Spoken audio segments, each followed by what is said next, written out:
Welcome to Happy Writing, your podcast home for taking positive steps forward with your author business. I'm your host and Happy Writer-in-Chief, Dion Abulela.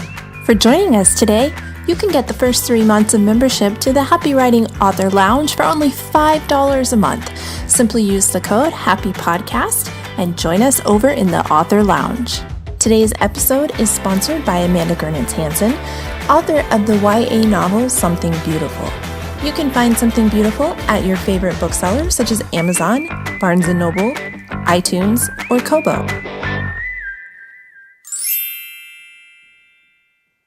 Good afternoon, Happy Writers. This is Dion Abulela, your head Happy Writer-in-Chief, and I am here today with a guest that I'm super excited about.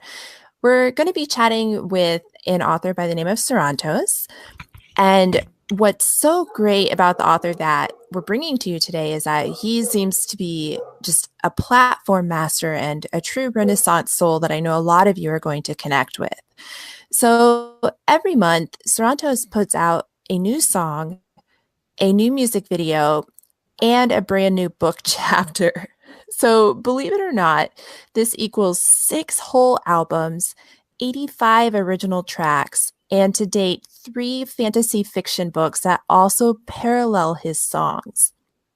As if that's not amazing enough, since 2014, Sarantos has won over 37 awards and been nominated for countless other major awards. So we are so excited to have you on today, and I would love it if you would introduce yourself to our audience.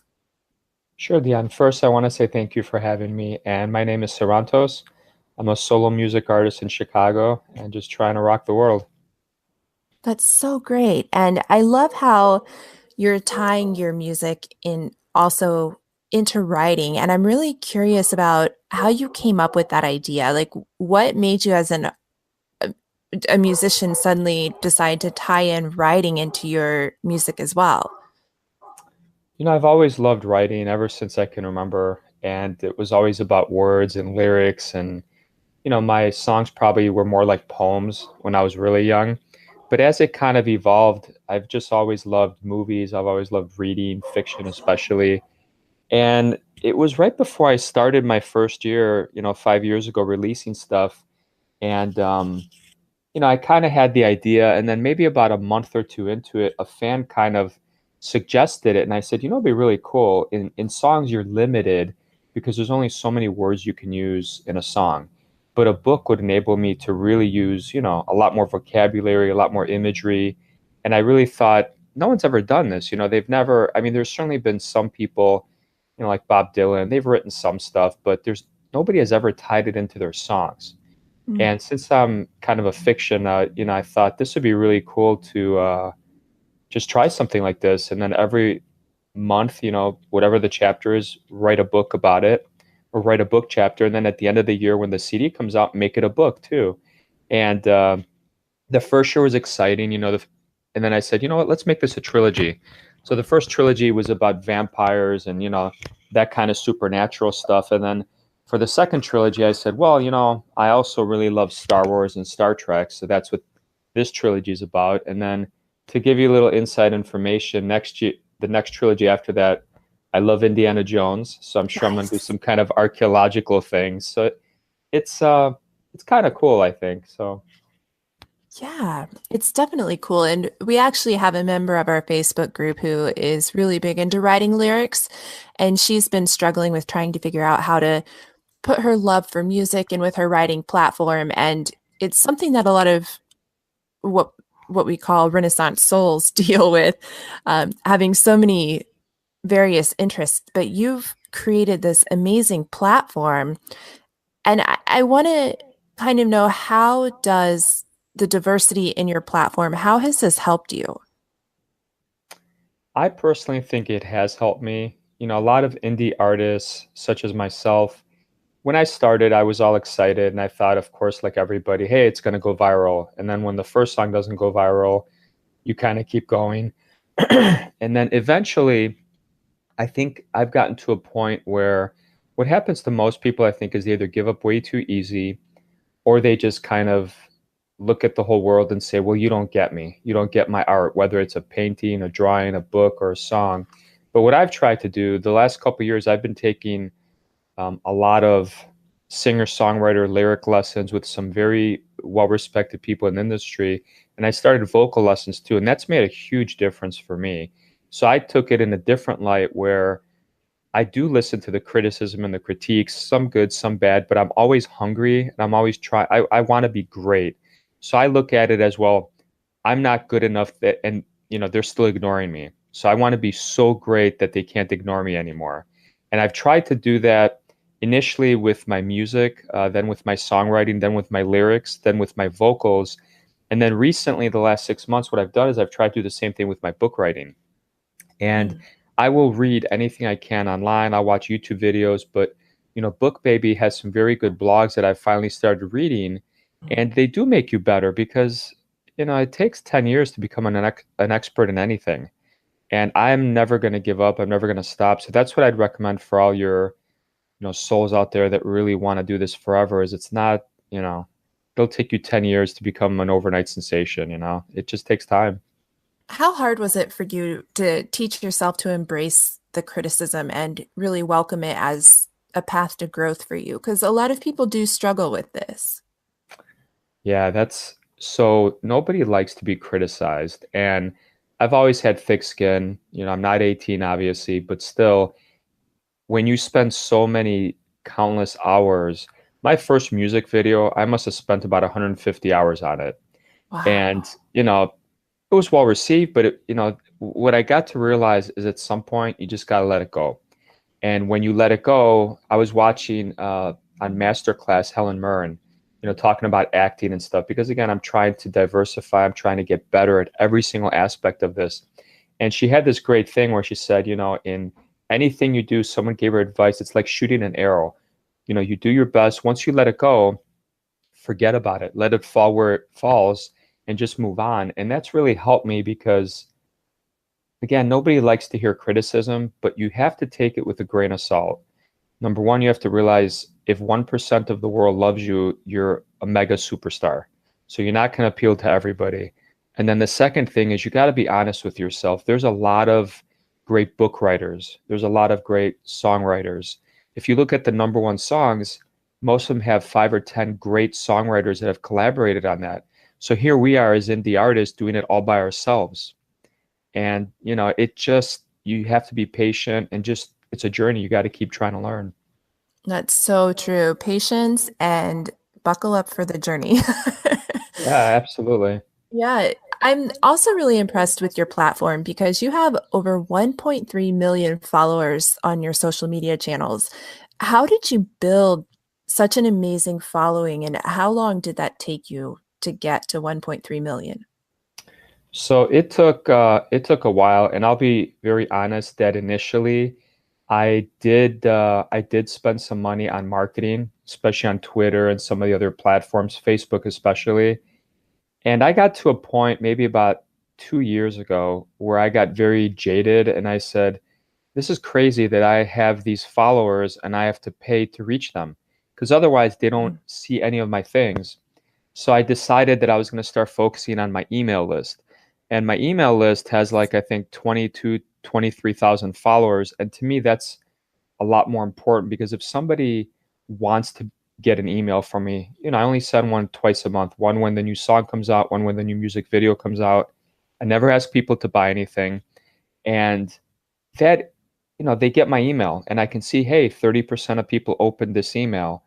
To me, that's a lot more valuable because on Facebook and some of these other platforms, you never own your data. You never own your followers. If they go bankrupt or close or start monetizing it like Facebook did, I think it's crazy. So I the other thing I found, which I've heard other people find too, is you can legitimately pay for some of these ads on these platforms and you end up with a bunch of fake followers because the Yes. fake followers want to look real. And then you're sitting there wondering why you have all these followers in Turkey or Bangladesh. And so I would be very careful. I think select marketing, if you have a music video and you want to boost it to get, is fine. But at the end of the day, I think you should focus on your email list. and your website. That'd be my advice to any book author, artist. It's going to be much more fruitful and meaningful. I agree with that too, because when somebody gives you their email, they're giving you permission to contact them. And somebody's permission is so important. And then we've also had some authors lately who've noticed that when they've boosted posts after the boost is over, then their reach completely Yes. drops from what it was even before they paid. So then they have to get into this cycle of continuing to pay. And like you said, never knowing if they're reaching who they want to reach at all. Um, I I found that too. Absolutely. I was very disappointed. I had a very good Facebook reach, and then all of a sudden you boost a couple, and then I've personally felt like they realized that, hey, this guy would pay for it, so let's not, you know. And then I read somewhere, see what happens naturally for a day, and then boost it the next day. And I just feel like, you're against these AIs and these computers, and they figure it out. And then your reach is nothing, and they make you boost, and it makes sense from a business point of view. I mean, I get why they would do that, but it's just unfortunate when you don't have a huge budget. Yeah, absolutely. What would be your number one tip for authors for building an email list? Because a lot of authors do struggle with this. They think all I have is a book. I don't have anything to talk about, or I don't have any value. And I disagree with that, but I'd love to hear what you have to say since you're so successful with your email list. I certainly don't feel that I have all the answers. I know I've tried many things. I'm always reading, always trying things. And I think it's just consistency. When Mhm. you're putting out a book, it's a little different than what I do because people have a short-term memory, and I see it in everybody. If you look at some of what the younger generation does, they literally are going through YouTube and Instagram, swipe, swipe. They're like, oh, this is a great song. They listen to a minute of it, and then they move on.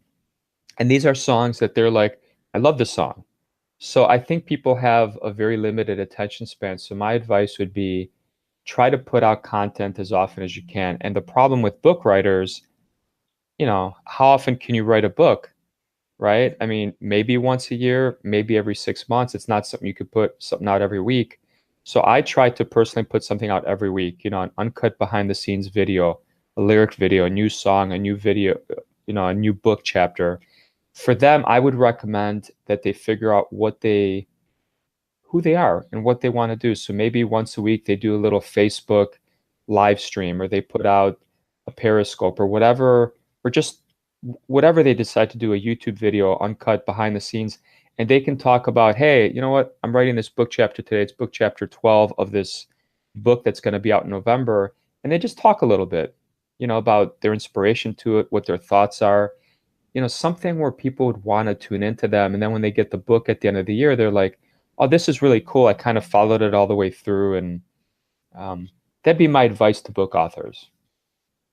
I like that. I actually did this for NaNoWriMo last year, National Novel Writing Month, where every day I got on YouTube and talked about what I was writing that day, and it went over really well. So I like that. And I also like that you said authors have to get to know themselves.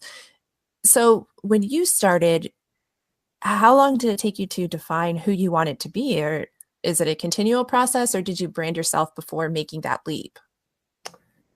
I think both. So I decided, what did I want to stand for? I wanted to have some integrity. I didn't want to be, and again, I personally think when you look at certain people like the Kardashians and all these, that's their thing, and I get it. But to me, I wanted something that, down the road, my kids would not be embarrassed. I wouldn't be hanging from a wrecking ball and then trying to figure out.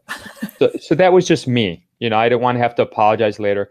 Now, in the same light, I always tell everybody I've made more mistakes than everybody I know. So I'm not sitting here trying to be like, Tiger Woods pre, the Tiger crash and be all like, oh, I'm this great guy, and I'm not. But to me, I didn't want to sit there and have nudity. I didn't want to be cursing. I didn't want to. Do I do that in my personal life? Yeah, once in a while when I get upset. I'm an optimistic, usually cheerful kind of guy, but I'm a normal guy. I make mistakes, and I wanted fans to see that. I didn't want them to think that I was either this goody two shoes, or I didn't want to do something that was going to embarrass myself for publicity or for media. So that was important to me. The second thing that was important to me is even though I let people ask me any questions, I wanted to have a little circle of my private life that stayed private, just to protect, certain family and friends. Mhm. And then the third thing was charity. My dad passed away from lung cancer. He fought it for many years, and to me, I said, how many cars and TVs and things do you need? I mean, these people that make it, I think it's crazy.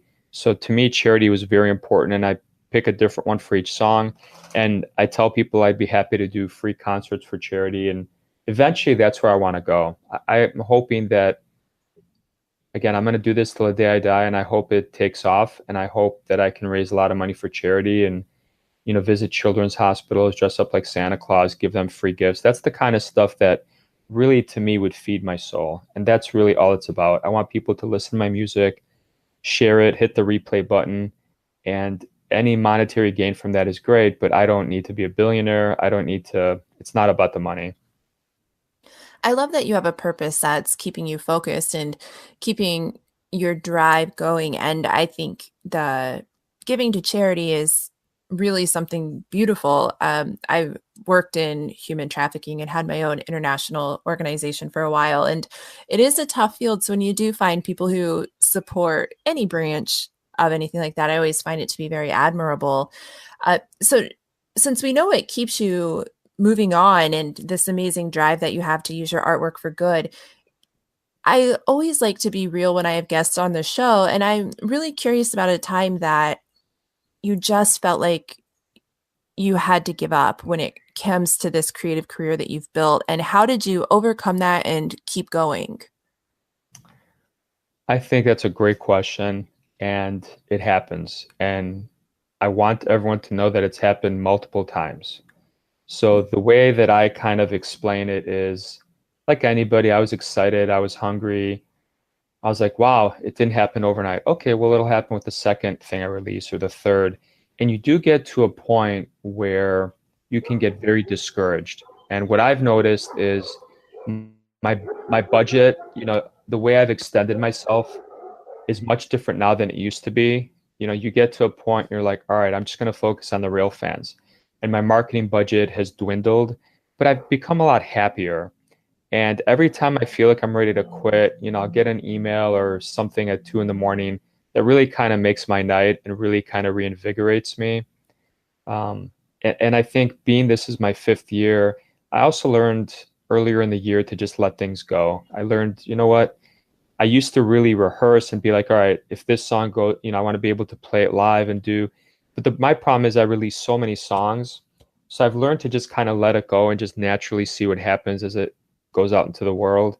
But I would say every 6 months, I severely and sincerely decide, hey, this just takes so much time away from my family and my friends. And I really think it might be time to just, I had a good career, but then all I can say is there's something deep inside me that just won't let me quit. It's just because it's something I've always wanted to do, but I think I've reshaped it into something that there's no pressure anymore. I don't sit and look at it and say, oh, I only had 100 likes on this or 1,000 likes. I almost don't care about what happens anymore. And I think that's the best piece of advice I can give your writers is just do it for you, have your side thing. You know, your job can be your job, but this can be your calling, your life's passion, and keep doing it till you drop. Yeah, I like that. I think too many authors put the pressure upon their shoulders that they have to be the next J.K. Rowling or Stephen King or the next overnight success when sometimes it might be a slow burn, sometimes it might just take intense dedication, and sometimes it's just an outlet for your creativity, and that's okay. You don't have to be a bestseller to be an author or even to be successful in the eyes of many. Uh, It's true. yeah, It's I very think true. think that's great advice. I really like that answer. Um, What advice or inspiration would you give to authors who are really connecting to you today, who are really enjoying your story about how you have a professional life and how you've created this amazing platform and how you've managed to weave so many creative aspects into one really strong platform? My advice is don't give up, and you can do anything your heart desires. Do not think that, I think a lot of times you look at these success stories and you say, well, I want to be like J.K. Rowling, I want to ride on this bus or, whatever, but it's your own story. Just be yourself and whatever happens, happens. And if you decide, hey, no other musician I've ever heard of, I heard at one point a couple years ago, Adele has always said she's wanted to write a book. And part of me said, hey, do I make a social media post that, hey, I have something Adele has always wanted? And then I thought, that's kind of cheesy. I'm not going to say that. But, you never know from an outside perspective, your friends or someone might look at you and be like, wow, I wish I could do what that guy does.